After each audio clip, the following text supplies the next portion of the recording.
नमस्कार दोस्तों, आज की यह वीडियो माँ ब्रह्मचारिणी की कथा की है। माँ दुर्गा के दूसरे रूप को माँ ब्रह्मचारिणी कहा जाता है तथा माँ दुर्गा के दूसरे रूप की माँ ब्रह्मचारिणी की पूजा की जाती है। माँ ब्रह्मचारिणी के एक हाथ में माला तो दूसरे हाथ में कमंडल शोभित है। माँ ब्रह्मचारिणी के कथा के अनुसार माँ ब्रह्मचारिणी ने अपने पूर्व जन्म में राजा हिमालय के घर पुत्री के रूप में जन्म लिया था। तब देवर्षि नारद के उपदेश से उन्होंने भगवान शंकर को अपने पति के रूप में प्राप्त करने के लिए अत्यंत कठिन तपस्या की थी।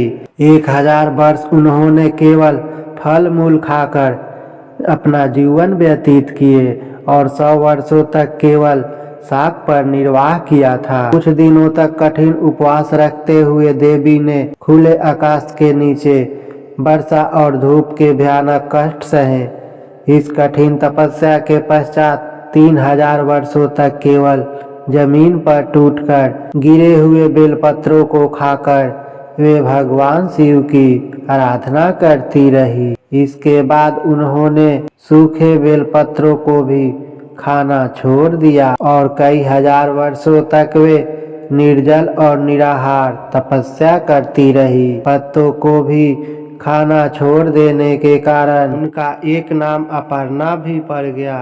उनकी इस तपस्या से तीनों लोकों में हाहाकार मच गया।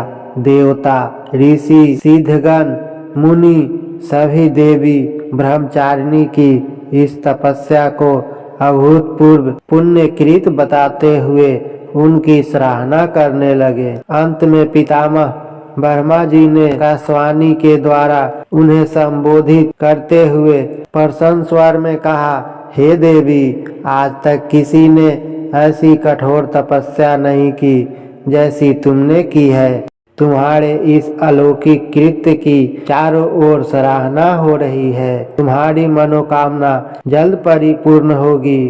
भगवान चंद्रमौली शिव जी तुम्हें पति के रूप में प्राप्त अवश्य होंगे। अब तुम तपस्या से विरत होकर घर लौट जाओ। शीघ्र ही तुम्हारे पिता तुम्हें बुलाने आ रहे हैं। तो यह थी माता ब्रह्मचारिणी की कथा। अगर आपको यह कथा कहानी अच्छी लगी तो प्लीज़ वीडियो को लाइक और चैनल को सब्सक्राइब कीजिए। धन्यवाद।